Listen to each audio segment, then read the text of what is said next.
So far the show's been pretty good. Went through the LeConte Center once, got some things, and brought it back to the Jeep, parked a little bit closer to the entrance, and went through the show and shine. Now heading back to the LeConte Center. And I tell you what, most of you that might see this may not know, but I was involved in adapted sports for about 20 years, mostly coaching wheelchair basketball, but also wheelchair softball, track and field, and let's see, handball.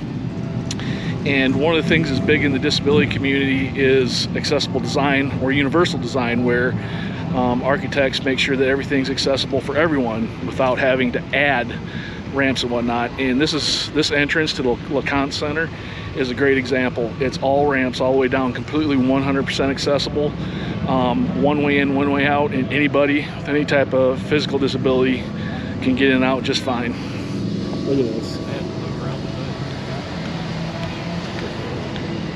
Just all nice and smooth, all ramps, all ADA compliant, all accessible. Get over here, you get a little relief from the sun. So kudos to Pigeon Forge and the LeConte Center for making the convention center 100% accessible, and particularly this event.